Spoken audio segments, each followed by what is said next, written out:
Hello, having a fantastic day. Welcome back to the Animation Line. And I'm starting a new, not series, sort of. It's not really a series, but it's an idea of thing I want to do. And I may do these very often, I may do these quite rarely, but it's basically highlights from leagues that I'm not posting online, but I want to show you the games of, because I think they show something good. I'm proud of the games, maybe I'm proud of the way I played. Maybe I want to talk about things I could have done better. I'm not going to act like these are perfect games, but I think they're a lot of fun, and I think they demonstrate good things, basically. Um, and for this week, this very first one, we are talking about BPL, which is a league that I'm most active in terms of just talking and stuff, and it was also the league that I've been part of the longest that I'm still a part of. It is the first big league that I joined, maybe the third or fourth that I actually was a part of. I was a part of SDPL, JFPML, Ventus, and then I think I found BPL. And most people will not know what those first three are because they are small leagues. But BPL is a big one. And I don't know how many members we have. I'm going to be taking this video a bit slower because this is talking specifically about this replay. I'll show you the teams now, I don't really mind spoiling what actually comes, because I'm going to talk about the prep in detail as well. This isn't just the battle. It's a bit of a longer one. Maybe you don't have to be watching the screen the whole time. I'm going to take it slow. Let me see how many people are in BPL so I can give you an idea. Can you see? How do you see? How do you see? I have no idea.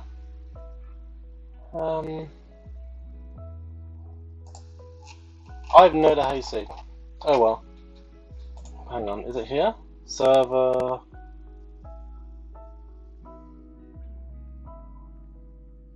Profile. I have no idea.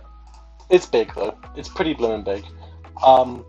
It's not a WPF or something. I think it's maybe about 350 people here, which is pretty big in my opinion. We have 4 divs of 18, or is it 16? Don't get this wrong, Tommy. You're a mod here. I believe it's 18. I'm probably wrong, but I believe it's 18. I'm definitely wrong. Oh god. But right, this is a league I've been part of a long time. This is our first tour league in Gen 9, and it was a free draft, i.e. no points, just grab what you like, but in Paldea decks. And because we did 16-person drafts, or 9 or whatever it was, or 18 or whatever it was, sorry, 16 or 18, all the good stuff went really fast. Now I got picked 5 or 6, and I was really happy to get Landorus, because Landorus got a massive buff this gen, and they've got nasty plot. It lost Rock Polish, which is unfortunate, but it got nasty plot, which is massive. Another massive thing for Lando is that we are allowing Terra Captains. Any Pokemon can be a Terra Captain. You can only have 1, and they have to have 2 declared Terra types, with Terra Blast legal, right? My Lando is Terra Electric and Flying. Flying for the stab, and Electric because you'd be surprised how many things Lando gets a good matchup against as soon as they can hit it with Electric type moves. Stuff like Corviknight and Celesteela, which normally pose problems for it, are just KOs now with a plot up, which is really good. My opponent has a extremely aggressive offense team, with Regieleki, whose Terra is Ice, unsurprisingly, and Electric. And I have 2 ground types. I knew my opponent was going to bring Terra Ice. But yeah, I want to talk about the prep a little bit, because they've got a very offensive team, and when you're prepping to play an offensive team, you don't want to be too defensive. It's a trap people can fall into because they can say, oh, I want to check everything they have. I need an Iron Valiant check, I need a Hooper check, I need a Zapdos check, I need an Aleki check. By the way, good luck getting an Aleki check if it's Terra Ice or Terra Blast. I need to check with Ceruledge, I need to check for Greninja, I need something that can break a Powdon, I need something that can break Vaporeon, I need something that can not fall to Arcanine while also deal with its hazards. You're not going to do all that. Chances are, unless you're running hard stall, you're probably not going to be able to do all that. And if you look at my team, it's actually a bit jank. It's not my favourite roster.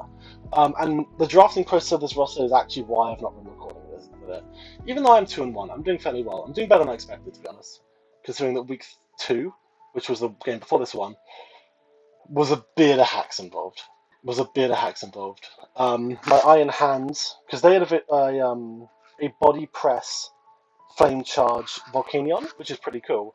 my Blissey was Chopple. They body pressed my Blissey as I T-wave, but T-wave missed. And then Blissey was in body press range. The Volcanion body pressed my Overquill, which I twitched into. I didn't get poison pointed.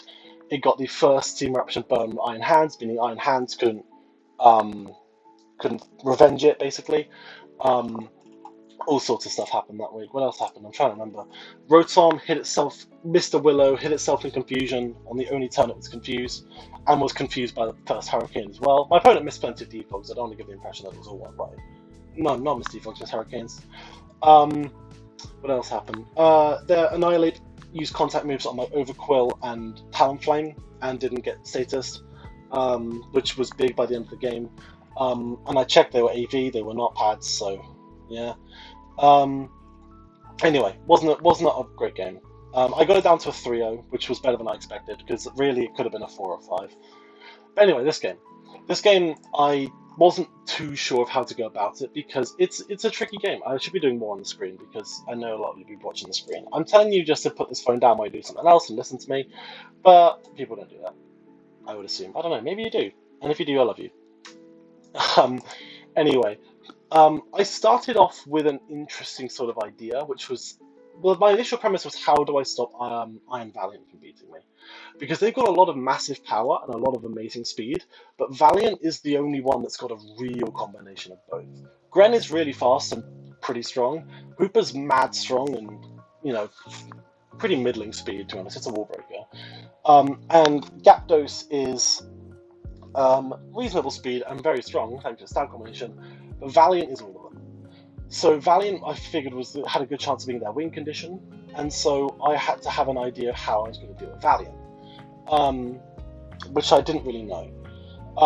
And so basically I thought, right, well, what's Valiant going to come in on? Because that's what you got to think about. What's Valiant going to come in on and try and force out to get momentum through Calm Mind, through SD, through just, you know, firing off a choice attack? And the answer, looking at my roster, what are they going to try and aim to come in on, was Iron Hands or Blissey, right? Because it threatens to OHKO both, I believe. Iron Hands, if not OHKO, was very close. I'm not going to put the sets on just yet, because I want to take you through my team building process. Iron Hands versus Iron Valiant. If Iron Valiant didn't have a boosting item, it does a ton of blast, right? And Hands invariably takes chip. So I was like, that's one, and Blissey's the other, okay?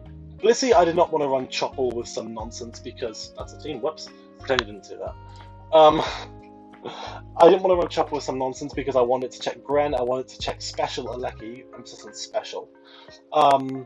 And I wanted to switch into stuff like Vaporeon, because I know it's not really relevant here, but Vaporeon doesn't have Scald, remember. That's something that you need to remember during the battle. Vaporeon doesn't have Scald. A lot of them don't have the moves that they lost in Gen 9, because this is Paldea Dex. So, yeah, Vaporeon doesn't have Scald. That's the biggest one, I think, throughout the battle. What was I talking about? I've lost my train of thought. I've totally lost my train of thought. What on earth am I talking about? I've completely lost it. Anyway, the first one I put in the team was Iron Hands, and then I paired it with Blissey because I knew I needed it for certain stuff. In fact, I might as well show you the team and explain that as I go. But I'm gonna tell you how I come up with the sets, not from the set, this is why I did it, but this is the options I explored. And you're gonna look at Iron Hands and you're gonna think, okay, you brought a Belly Drum Hands. I did and I didn't. The purpose of Hands was not to sweep with Belly Drum, the purpose of Hands was to trade with Valiant, and do some work with Belly Drum if it could, because I had a free slot, and I figured that their switch into Hands would be Hippowdon. And if we look at Hands, there's Roselli Berry, which I was using to trade with it. Hippowdon, if Hippowdon was Spadef, then my Drain Punch, which I had to run because I was running Belly Drum without Citrus, it would OHKO after a Belly Drum. If they were Fizdef, which they could be to check it, I do tons. And Hippowdon does take chips so pretty easily. I figured Hippowdon could be Spadef to deal with Lando, but, you know, they had another Lando check. I forget what it was. We'll learn in the battle. This was only yesterday, but my memory's shot because it's just I have bad memory. Um, but yeah, Heavy Slam will always OHKO Valiant. It does like 120% min. Um, Thunder Punch is just a safe stab. It kills Vaporeon, it kills Zapdos, it kills, well, Gren you're going to Drain Punch anyway. Honestly, most of this team you're going to Drain Punch. I mean, even Zapdos. Zapdos is by no means a frail Pokemon, but Drain Punch has a good chance to OHKO, and the HP recovery is great. So, and also, look at that damage, by the way. Wait, that's the wrong set. That wasn't what I brought.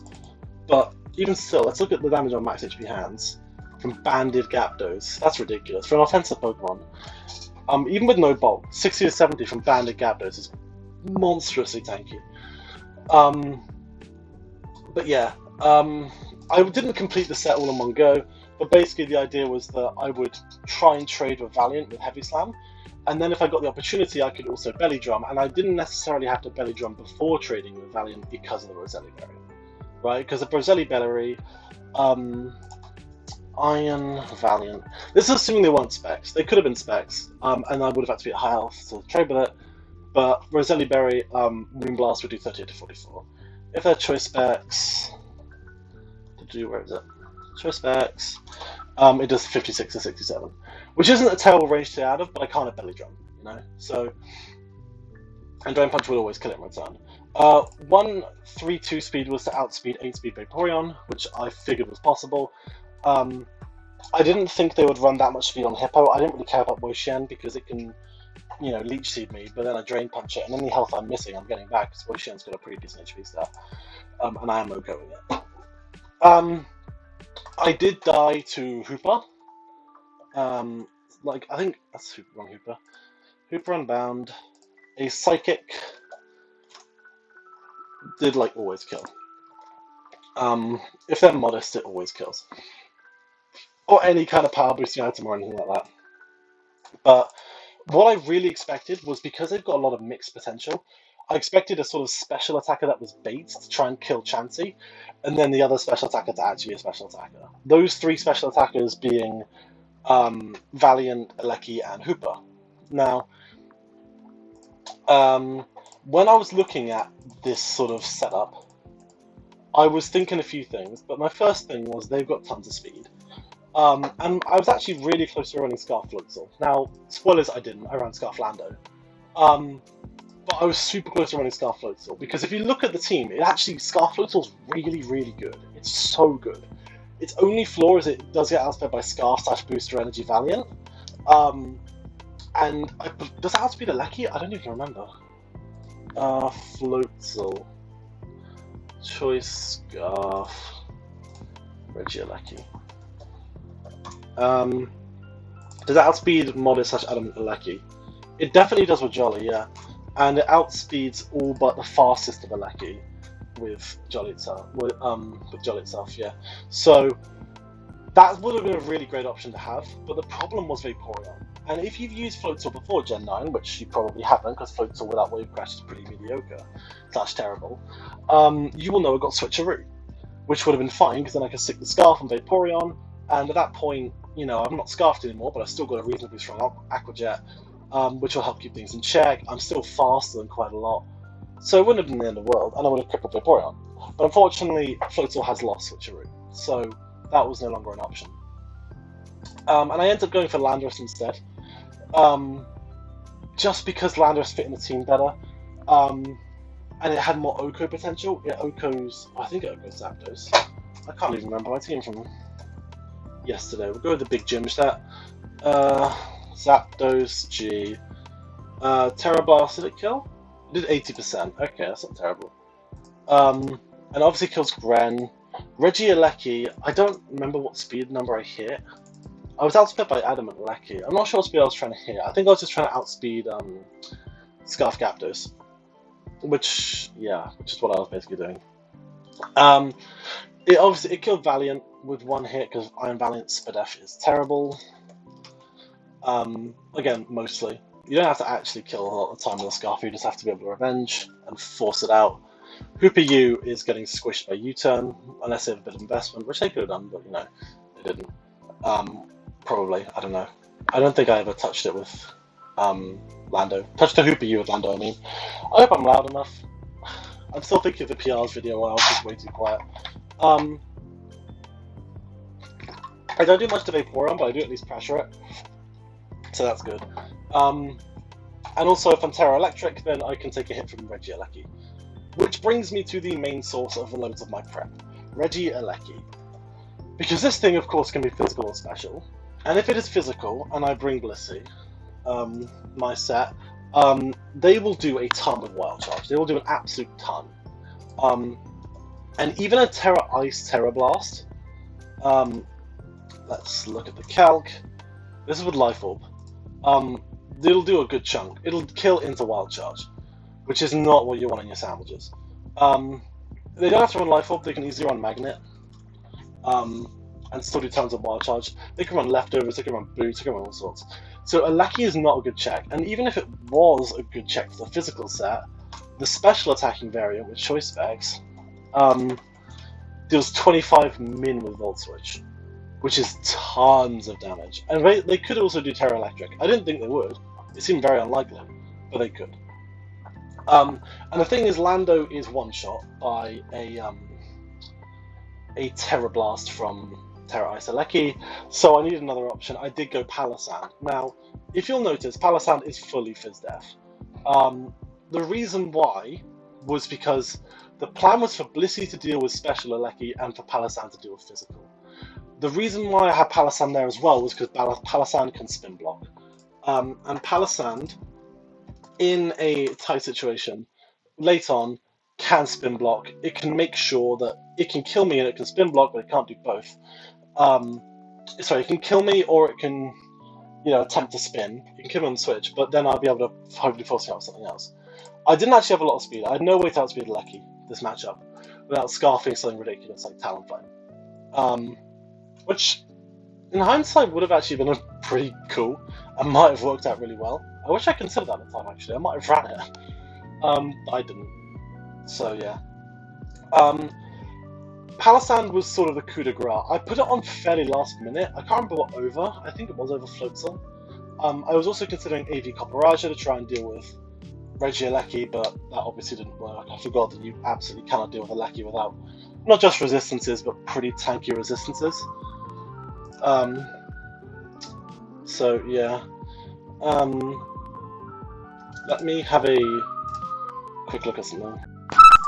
Excuse me about that cut. My music suddenly ramped up in volume and I was like, oh god, is it, way too loud? But it seems to be fine, so touch wood. Anyway, what was I up to? I was up to Palossand. Yeah, Palossand was the coup de grace because it was trying to stop Eleki from spinning, it was trying to deal with the physical Wild Charge stuff, and it could take Terra Blast pretty well. And I had the Yachi for extra insurance, because if we look at Regieleki, physical attacker, Terra Blast with Terra Ice. Bear in mind this is through a Yachi Berry. They're doing a ton, but they're not killing with Yachi hit into other hit, right? And though I can't do Hurt It back because Ancient Power does fuck all, I get a hit off and then I can force it out again. And if it's Life Orb like this set suggests, then I can sort of deal with it. If it's heavy between that and hazards. If it's Boots, I can kind of wall it as long as I don't get too unlucky with rolls. Because without the Yachi Berry, it's a 5% chance to do a KO. So unless they crit me or they get two really good rolls and chance it, then I was probably okay to wall this thing. Because Shore Up in Gen 8 actually keeps it 16 PP. Wait, what? It says 8 here. But in my game it definitely says 16. So I don't know what's happened with that. That's interesting. I didn't know Shore Up does more healing in Sandstorm. That's cool. I had no idea about that. But anyway, yeah, Shadow Ball and Earth Power on that set. Let's just pull it back up so I'm not being an idiot. Shadow Ball and Earth Power on that set because it's dual stab, it hits everything. Earth Power is mandatory to me because I'm checking an Eleki. If it's not Terra'd yet, I might as well, or if it's Terra Electric or something weird. Shadow Ball was to hit Zapdos, not that satisfactorily because it could get a Defiant boost off it. But it's also just useful to have both stabs. And then I was so close to putting Curse on because I was thinking, okay, if I'm in a one-on-one with Eleki, and I have to make sure it's taking damage, Curse is probably a better way to do it because then I can force it out while setting up with something else. possibly hands. But then I was like, that sounds really dumb. That's not going to work in practice. I'll go Giga Drain. Because at least Giga Drain lets me hit Hippo a bit better, has decent neutral coverage, you know, so I thought, sure. After that, what have we got to cover? Zapdos. Zapdos I went over a few sets. I originally had a Gale Wings thing, but then I learned it doesn't have dual Wing Beat in Gen 9, and so I got rid of that, because I was thinking if I run Boots, Gale Wings, dual Wing Beat, that will let me check things like Gyapdos and Iron Valiant pretty consistently, no matter how fast they are. But yeah, for the longest time I had Willow on this Talonflame set. I ditched it for U-Turn, because I want to actually hit the Hoopa, I want to hit the Grand that I'm running speed for. I wanted Brave Bird to kill Valiant after something. I can't remember what the attack was for. It was to kill something after something, or to improve a roll or something like that. But yeah, then I default Roost because it's a Talonflame. It is my only removal on this team, because removal is hard to come by in Gen 9. Their only removal is Aleki, which is why I was putting so much emphasis on blocking. And of course I had Hazards on Bretta to abuse that. Hazards on Bretta is to spread Thunder. Is to spread damage obviously, but the Thunder Wave was the main thing. Because if I didn't have Thunder Wave, because Blissey lost Toxic this gen, if I didn't have Thunder Wave, then I'm incredibly exploitable, right? Because there are two Switch and City waves that do not care about it at all, which is Hippo and Aleki. And if Aleki is special, I want to be in on it anyway. And Hippo can't do much to Blissey, and I can always go into Talonflame if it doesn't have a rock move. If it does have a rock move, and it probably can't touch Palisand. So that was sort of good stuff. And also I had a boosted Shore Up from the Sand. I didn't actually know that, but I did have it, so happy days. I wonder if that happened in game. I didn't notice it happening. I may have just like repressed it, I don't know.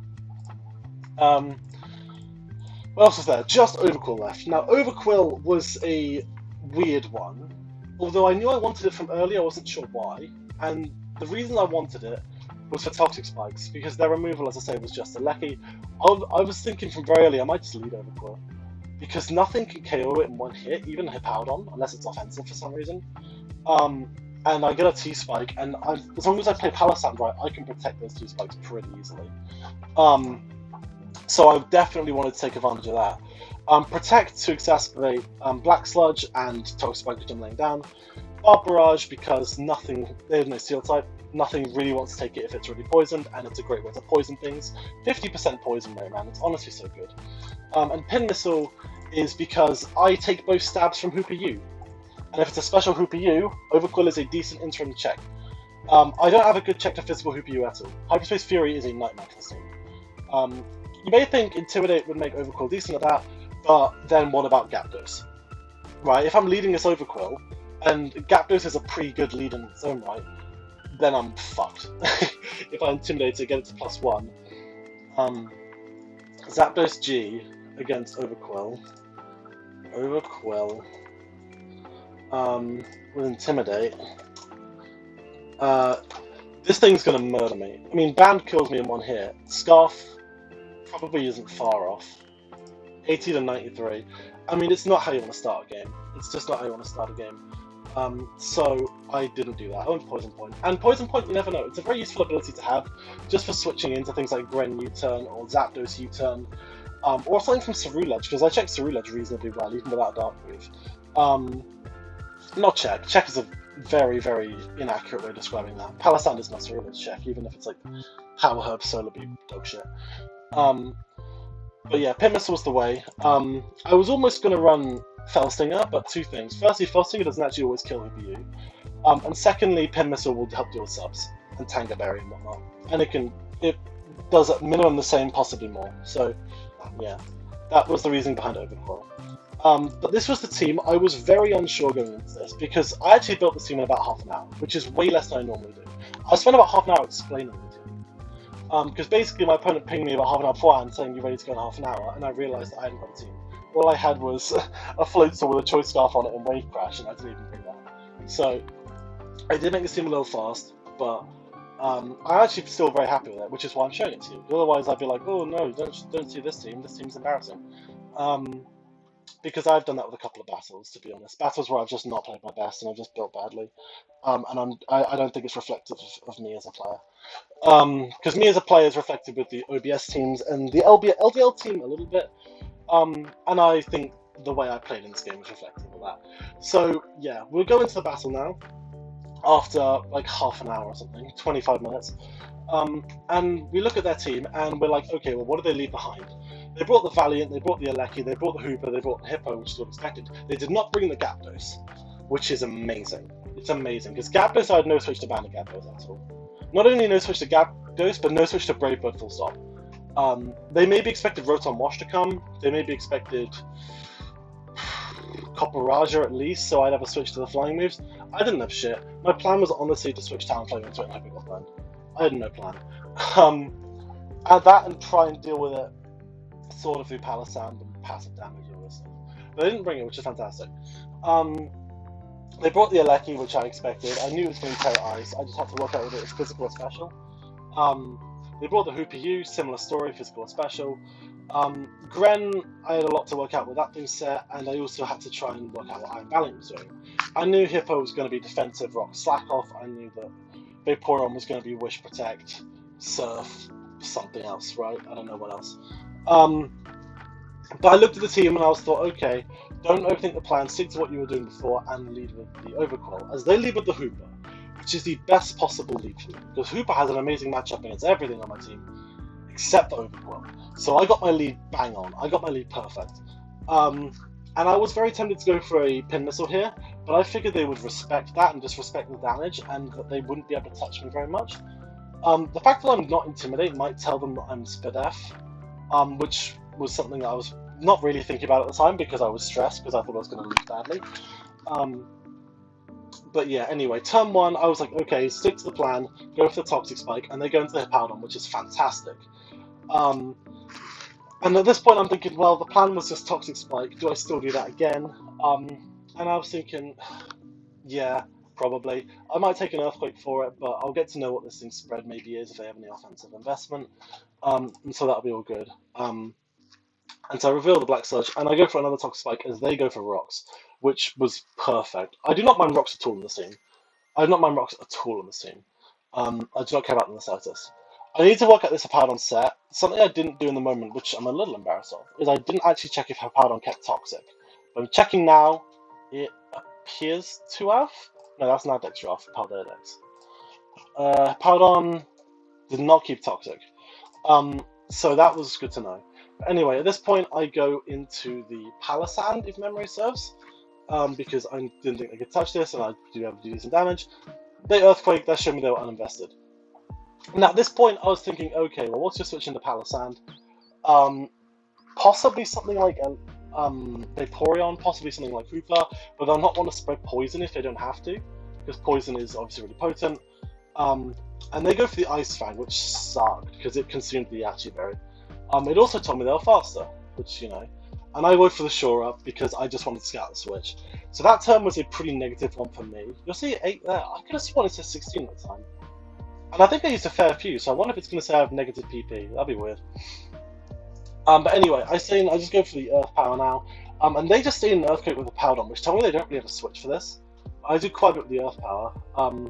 They go for the Ice Fang, and at this point, I get flinched. So I lied to you. But they go for another Earthquake, and I reveal the Giga Drain.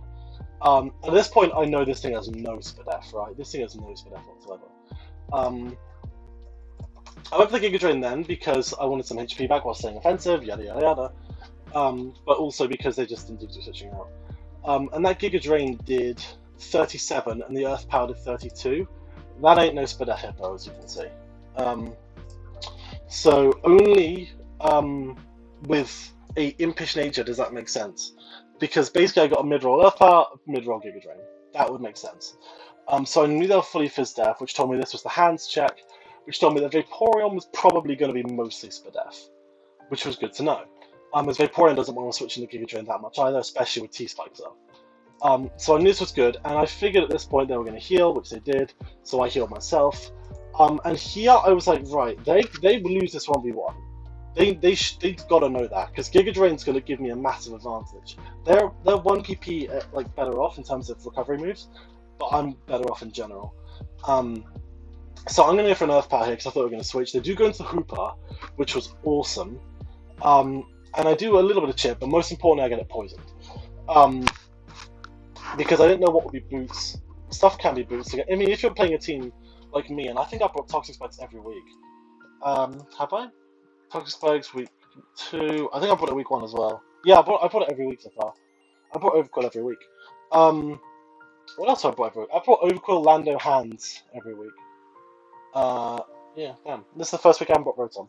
Anyway, with this Hooper in, I was thinking, okay, well, this thing sucks really bad. I think I want to go Overquill. I want to preserve Blissy's health until I have a bit more information, so I go Overquill. This thing goes for a big old Ice Punch, which I thought was a really interesting play. Because, yeah, it hits the Palossand, which is the thing, but they're going to have a Dark Move. They'll have Knockoff or something, right? And which would do more. But I think that they were thinking, that I was thinking, that Blissey was the switch, but what if they have a fighting move, so I'm going to go Lando, sort of thing. I think that's plausible. Either that or that they just don't have Dark Stab, which they could have been. But anyway, I was looking at this thing and I was thinking, okay, Pin Missile kills, but I don't think they'll sack Hooper at this point. I think they'll want to keep this around. So I'm just going to go for a Bar Barrage because the Hippo will get poisoned unless it's Boots, which I don't think it is. And I will get some big damage off and, you know, I won't lose anything. But they go for a Drain Punch, which gets them a bit of health back. And if you'll have a look at the calcs from my end, Overquill versus Hooper U. Hooper U, blah blah blah. Poisoned. Barbarage does 73 to 86. Now, let's go back to last time. What were they on? 76. And then they went down to what? 64. So at this point, I was like, yeah, okay, Barbarage will kill. I'm happy with that. And they go for the Drain Punch, and they get up to 83. And I was thinking, oh, that's out of range. I did feel bad because I get the high roll, but the thing is they were dead to the poison anyway, so I didn't really feel bad. It's good because it makes them think I might be offensive. So I get a bit of HP back, and they go into the Alecki, and the Alecki is Boots. Which sucked, frankly. Because I would have loved this thing not to not be Boots, but if you're Terra Ice, it does make sense to be Boots. I think it was pretty obvious they were going to go for a Terra Blast here, so I just went for a Protect. I wanted some HP back, I wanted to Scout, all that good stuff. And yeah, this thing, I really needed to know what sort of thing it was. I was calcing with Overquill. I was considering staying in, because I had a look at the calcs. Heavy duty boots I knew now. Terra Ice, what was it? Terra Blast. To my Overquill would do 33 to 39, which meant I was now out of range of it. If they wanted to go for a Wild Charge, they'd kill me, if they were physical. Now, if they were special, Regieleki, let's put Thunderbolt on. Excuse me. If they were special Regieleki, which would be modest, Terra Blast are slightly less, whereas Thunderbolt would kill me. The thing is, I really didn't think they were going to go for it, and I wanted damage on this thing, right? I wanted to punish this thing, and I wanted to chance a poison because it's Boots. So I did say them go for the Bar Barrage, and they go for a Rapid Spin to clear the hazards, and I go for the Bar Barrage, do a ton, and I get the poison. Now, I don't think that's hacks. Yeah, you got the first Bar Barrage poison. It's 50%. Like, my opponent didn't complain. I'm not saying they did. My opponent didn't complain once about the whole thing. And I don't think there was hacks in this game.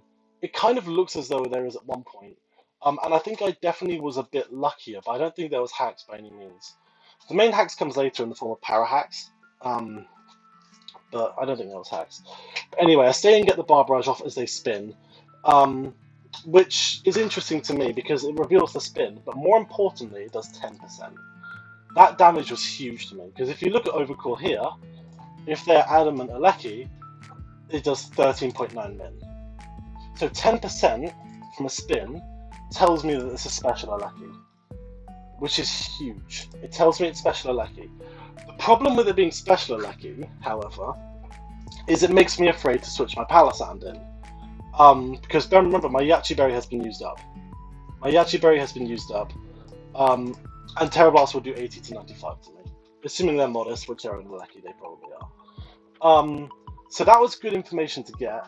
But I got this thing poisoned, which was even better, because their only way of recovering HP is with Vaporeon, with Wish, and honestly, normal poison might be better than bad poison on an Regieleki because of how much this thing switches around. But because I was like, okay, they got rid of the T-Spikes are still amazing against them, and I can get them back up. I can get one layer up against Hippo, I could probably get both of those up against Vaporeon if they have Chilling Water instead of Surf. And if they have Surf, I get minimum 1 because I'm way faster than it. So I switched this thing out, I go into Blissey because I've learned it's special because of the rapid spin damage, which was massive. And they double into Gren. Oh no, I protected. Okay. They're protected. Revealing the protect earlier meant they read the protect. Didn't stay in and try and Volt Switch, they just switched out to take more poison damage. I got my leftovers. I didn't protect again. I figured they would expect them to protect, and so I just went into Blissey. I didn't want to mess around. And they went for the Spike, which, you know, sucks a bit more than the rocks, but they don't suck that bad. But I knew I checked this thing pretty easily, and so I knew I was forcing it out, and so I did go for a T-Wave, if memory serves. And they go into the Vaporeon, and I catch it with a T-Wave. No, I've rocked, okay. Yeah, it's still fine. They go for a Wish as a T-Wave them. And this happens a few times where they'll have Vaporeon in against Blissey, and I'm thinking, okay, they might want to go to Valiant to, you know, do some bullshit, and, what's the case? Do some bullshit, and so I need to T-Wave on the switch every single time. Same with Gren, set up more spikes. The Regieleki was the obvious Wish recipient because it's Boot and it does not die to a toss, but that meant I had to just sort of stay in and go for a T-Wave. They went into Hippowdon, which was fine. I don't care if Hippowdon comes in. When I T-Wave this and I did nothing. The reason I don't care about Hippowdon is because Hippowdon's very best friend, Palisand, has absolutely free entry on it every time. Absolutely free entry. They have nothing they can do to punish me. They can't Whirlwind me. Earthquake doesn't do enough. And so I can just stay in and click Giga Drain, and guess who comes in? So Palisand's Giga Drain is doing tons of work so far. We do half to the Greninja, which showed me it was offensive. I don't need to show that calc. It's obviously offensive Gren. But yeah, that was brilliant. I loved that. Again, not messing about. I like teams where you don't have to mess about with a defensive Pokemon. You can just bring them in. They go for the Ice Beam. It does about 15%, which told me it was not a power boosting item, I believe. And something I actually missed was when the Frog came in, it didn't take hazards, so it was Boots. Which, now I think about it, if they have Boots, Aleki, Boots, Frog, did Hippowdon take... no, Hippowdon did take hazard damage, okay. So it was mainly for Hippo and for Valiant. And presumably for Vaporeon as well. I don't remember if Vaporeon takes hazard damage. But anyway, they go for the U-turn, and I actually T-Wave on the switch here again. Because I thought they might be trying to build momentum and they might go into Valiant. If they went into something slower, I can easily heal on it, so I So I heal up here, and they go for a Wish, and once again I fire off a T-Wave, because I was afraid. No one for a toss that time, okay, well, better than T-Wave. Get more damage on the Aleki. And at this point, I'm like, right, well, they can't touch me, so that was mainly to heal it, unless they're trying to go for a spin. But if they spin and I toss, then they are in dire straits with HP, so I don't really mind that trade. But they just went out into Powdon. And this is where I learned the Hippowdon's item, because the Hippowdon is in fact Rocky Helmet. Which, if you didn't already know it was the Iron Hands check, now you do. But this guy's duo of Vaporeon and Hippo was proving pretty difficult to break through, because of the spikes that are building up. And the thing is, I did a Talonflame, and something I realised embarrassingly late into the game is Talonflame does dominate this thing. Talonflame does absolutely dominate this thing. But I didn't really want to remove the rocks from their side at this point, and earlier in the game especially I didn't want to remove the T-Spikes. At this stage I should have removed the rocks.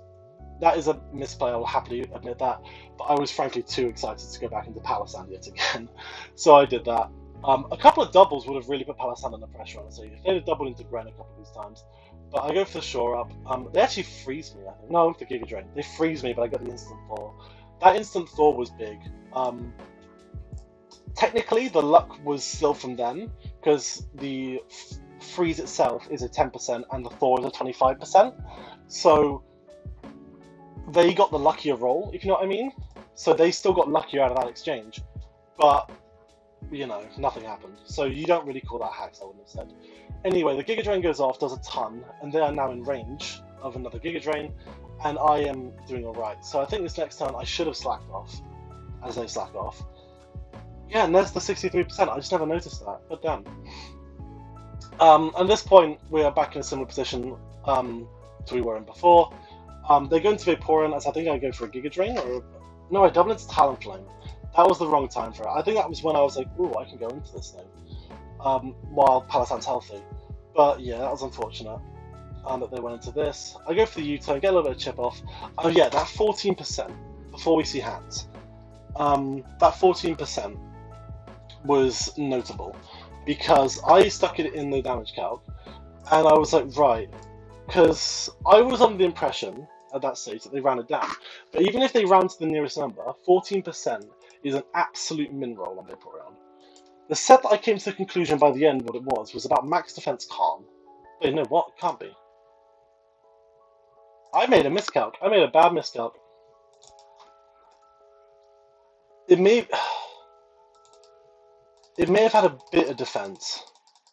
Maybe like 100. Oh, wait, was I thinking it was max speed F bold? It might have been I was thinking that. Yeah, that makes more sense. Okay. Because I didn't actually ever see that paste. I think it was max defense, max speed F bold. Anyway, I went into Hariyama on this because there's no Scald. Remember, there's no Scald. And the worst they can hit me with is a Chilling Water.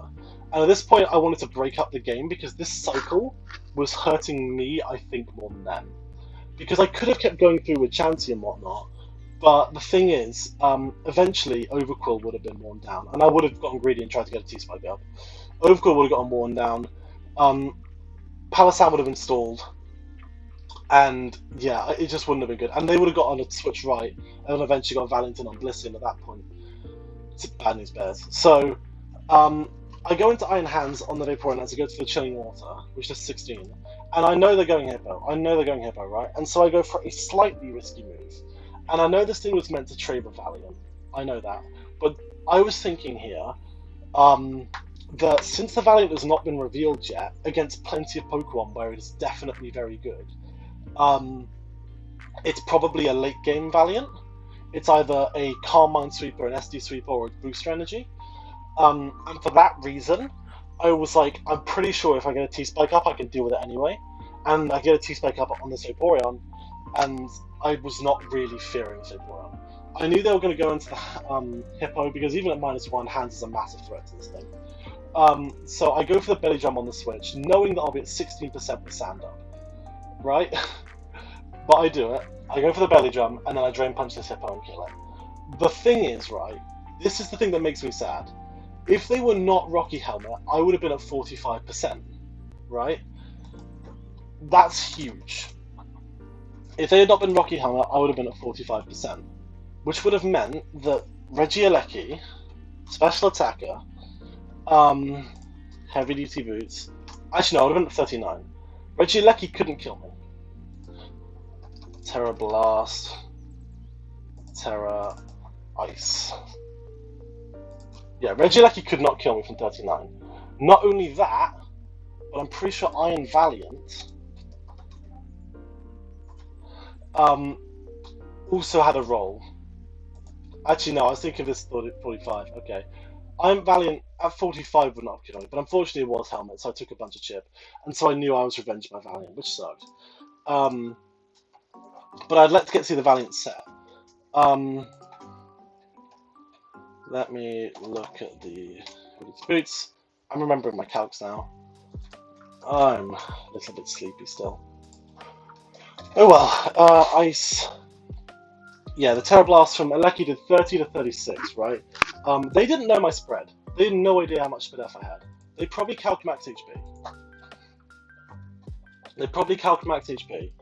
And saw 32 men, which, you know, they still killed. But basically, the fact they didn't go into Valiant, or Gren as well, told me something.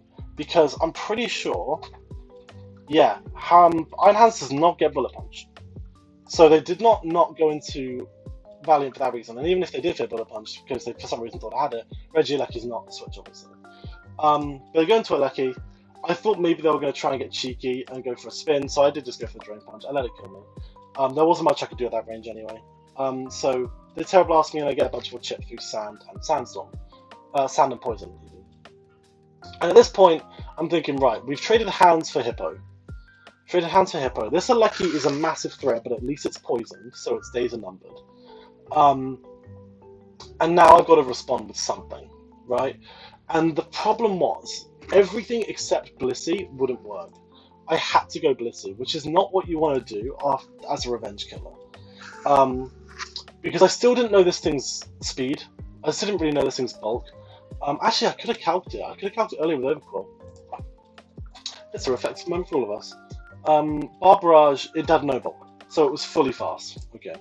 Probably to outspeed something like Scarf Lando. But, yeah. Anyway, I just go into this thing, and I think I softball. No, I T-Wave. I T-Wave again, because I was desperate not to let things in, and I get the T-Wave off on the Gren, which meant that I could heal up on it. I was desperate not to let that Valiant in. I was so desperate, and I was so glad I got that T-Wave off. They get fully paralyzed there, which was a shame, but if you think about it, that thing's got about 3 attacks off without being fully paralyzed yet, I think. So, it's still 1 and 4. Anyway, the Gren goes for the U-turn, and at this point, it is in S-toss range. That is important to remember. They go into Vaporeon, and I start Seismic Tossing. And this is the point where things start to get a little... I go into Overclaw because I think they're going to Wish, and I see this as an opportunity to get my T-Spikes up. They get a full power. I go for a T-Spikes, I go for Chilling Water, it does not kill, and actually I get it to 16, so if they get the same roll again, I'd live that as well. But I go for another T-Spikes, and they go for another Chilling Water, and that one kills. So I get my T-Spikes up. This means that Iron Valiant, ideally, is poisoned at this point. As long as I spin block properly with Palisand. Because the way they've been playing, Valiant has to remain healthy. So getting a poison on it would be huge. If it's something like Sub-CM, a poison is detrimental. Right?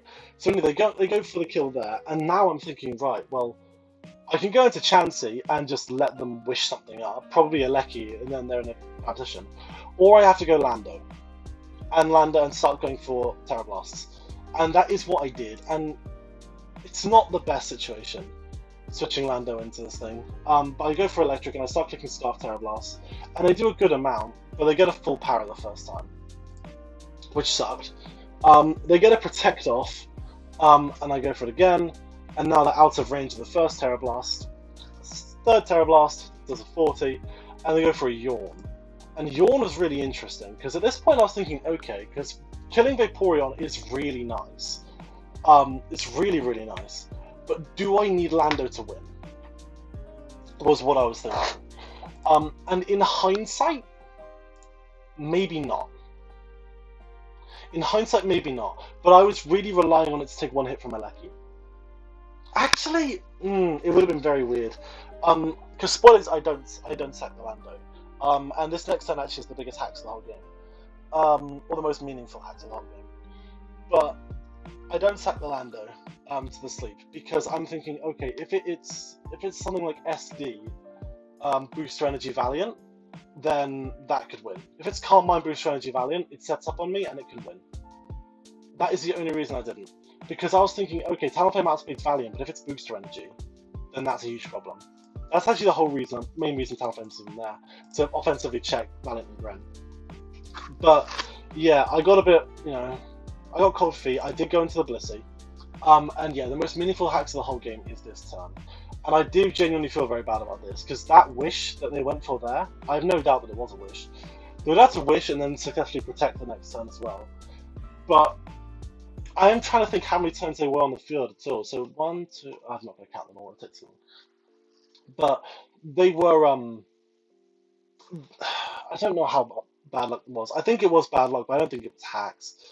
Just because of the amount of time this Vaporeon has been paralyzed, you're bound to get fully paralyzed. It's spent about, well, let's see how many times it's been on the field and it's been paralyzed. 1, 2, 3, 4, 5, 6, 7. 7 turns on the field, it's been fully paralyzed 3 times. That is rough. That is rough. I won't argue with that. Oh wait, no, it doesn't show. So 7 turns. Oh wait, so it's 3 out of 10. So it's been fully paralyzed 3 times, went for a move 7 times. 3 out of 10. That's not bad. I don't think that's bad. I think that's just over odds for me. So yeah, they get fully paralyzed there, and then I Seismic Toss, and I get the kill. Come to think of it, the Blissey against Vaporeon, Vaporeon's got a huge HP stat, Sandcastle was doing 21.5. If they'd have protected there, they could have gotten out of Estos range. And then wished up. I don't get that play. I don't get that play. I think they could have gotten out of that. All I had left was 2 special attackers and an Iron Valiant. So Blissey was pretty close to just winning.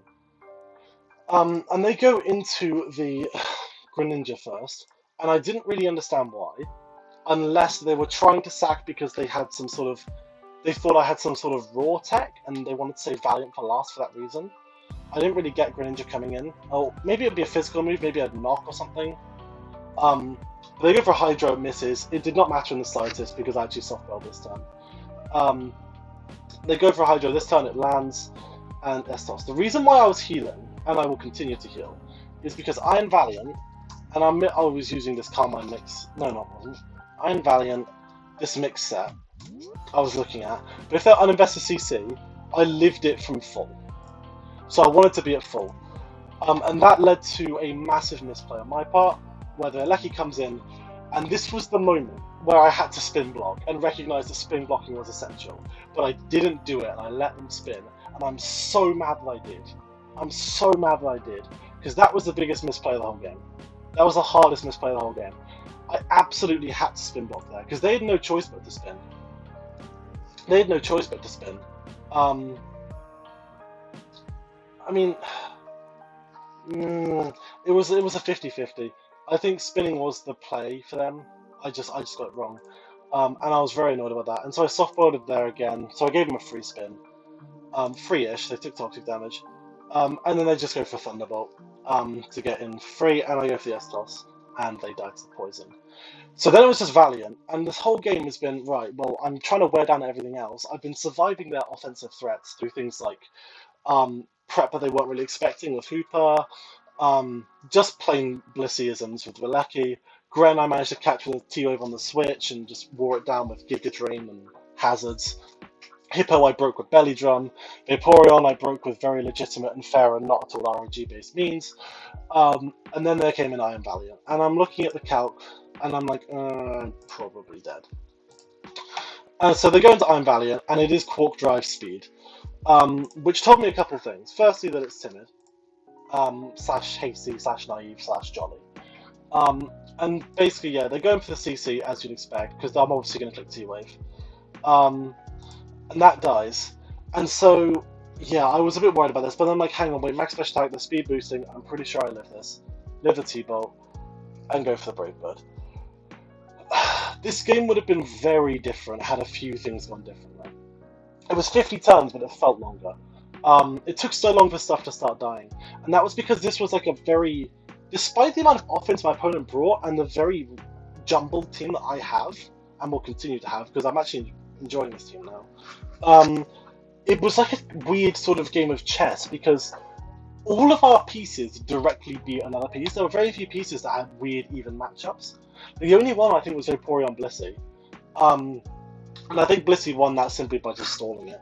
Because I just sat on it with Seismic Toss, and Chilling Water was peeled off by leftovers, basically. So I would have PP stalled the Chilling Water. Yawn would have been annoying, but... yeah, it's weird that everything just had an instant beat matchup.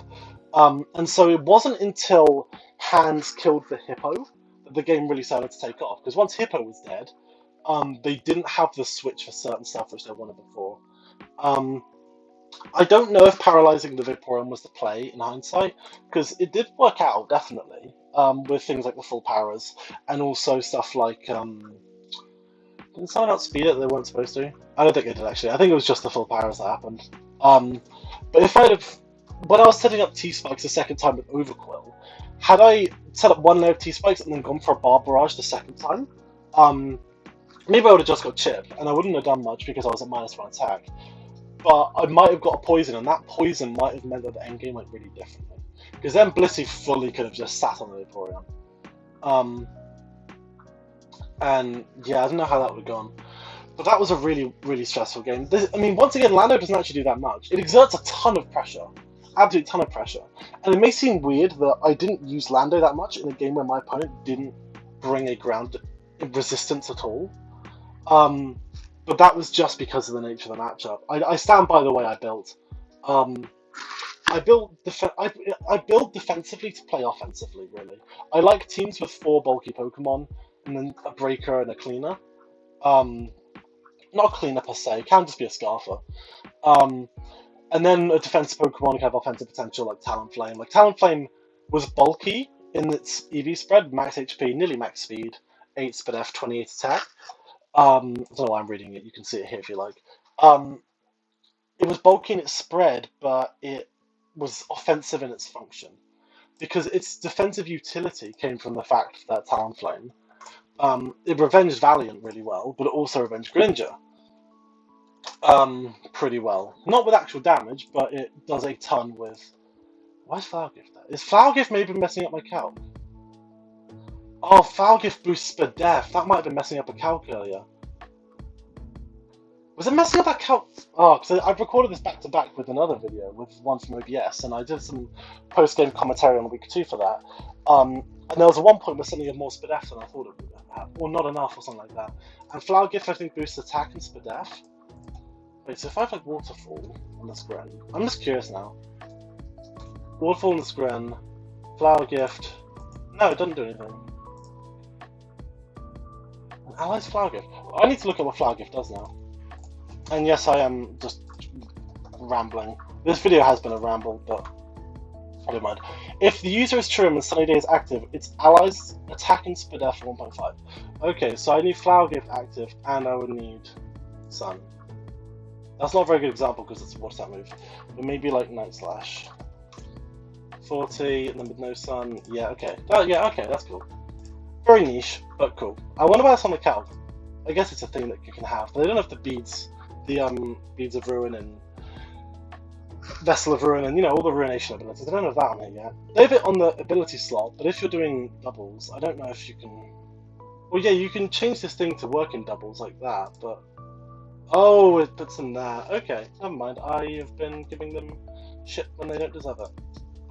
But yeah, anyway, I'm gonna stop talking now because I've been talking for quite a while, and I hope you've enjoyed this because I did really want to go over a battle that I or someone else has done and really talk about it, and I figured I'd start with one of mine because I knew the sets inside out, I knew the team building inside out. But the whole point of this is just to explain my thought process, explain what's going on. It's a bit of a retrospective for me as well, because I get to understand my plays, how to improve myself. For example, I definitely should have been using Palossand to spin block more, because Palossand, I mean, it came to spin block Alecki and deal with physical Alecki, and physical Alecki didn't come, but I didn't use it to spin block once, and that's probably because the Yachi was used so early. If the Hippo had Stone Edge or something, I mean, yeah, Palossand sat on it easily, I mean, even more easily. Although not much more easily, because Ice Fang did less than EP. They were using it to bait for hacks, basically, and they almost got it. But if they'd been Stone Edge or something, and I'd been able to preserve my Yachi, I definitely would have been having spin block in the forefront of my mind. But because it was, you know, they burned the Yachi so early, I was always thinking, right, okay, well, Palossand is not an Alecki switch. But in that situation, it should have been. And had I done that... Oh, let's have... Oh no, I should have done that. What's going on? Turn 42, let's say. Yeah, so... You're dead. You're dead. Yeah, okay, had I gone Palossand on Alecki at the end of this turn, turn 47. Had I gone Alecki on Palossand and Alecki there, what would have happened? I would have come in on the Rapid Spin, taken hazards, but that's it. Hazards would have done 6 plus 12, so about 18%. Palossand, Reggie Alecki, Special Attacker, Heavy Duty Boots, Ice, whoops. Terra Blast. So if we look at that, no Yachi Berry, it probably would have killed the turn after. So could I have blocked the spin? I might have lost had I done that. Now I sit and think about it. Because think about it, right? If I had done that, I certainly would have lost differential, if nothing else. Because if I'd done that, what I'm thinking is, I would have gone Palisand. Palisand almost certainly would have dropped unless I got an amazing roll, and then it would have been a 3-0 guaranteed. But Palisand would have dropped. Aleki would have taken 2 rounds of poison, so it would be at what does it do? Poison does like 12, doesn't it? So it would have been at 29. It would have been at 29. No, okay. It's won't go to the start of the term for some reason. Palisand would have been at 29. Not Palisand, Aleki would have been at 29. Then it died. At that point, I would have had to go Bretta, which would have led to the clearing of the hazards anyway. Talonflame, which would have dropped to this thing, and then it still wouldn't be dead. Because I didn't run Gale Wings. I so nearly did run Gale Wings. I so nearly did run Gale Wings with Tailwind. That would have been huge. Oh, music stopped. Apologies. Where has that gone? I got to the end of the video. We'll just go. Yeah. But yeah. Anyway, I could have gone for the what's it called? Tailwind, and that would have made it so Lando outsped the Valiant and killed after rocks and a round of poison. But then I think I would have gotten like, because I don't know. Actually, no, because I would have Brave Birded, because I'm just thinking because I was wondering if Brave Bird recoil would put me in range of Thunderbolt, but I don't think it would. I think I would have got a 3-0 either way. Only difference is it would have made me secure against more kinds of Valiant. Because if I'd gone Palisand and then gone Talonflame like this with no Flame Body, I would have had to go Lando and lock myself into Earth Power. I think. And then Lando would have killed this as it spun, because they can't kill Lando from this range. Actually, could they have? Oh, this is all hypothetical now. Lando would have taken 25 from hazards, which would have put it at 63. Reggie Alecki, I would have lived it, okay. And then at that point, Lando would have been outsped by Valiant and killed by Valiant, and then I would have gone Scrimblow. So I literally did better. Going to Palisand actually would have been a misplay there. So what do you know? Sitting there thinking about it, talking about the game. I think actually going to Palisand would have been a misplay, unless I got the roll. But what it was a bigger misplay was not clearing the hazards earlier. Because had I cleared the hazards earlier in the game when I had the chance, I would have been much better off. I would have been much better off.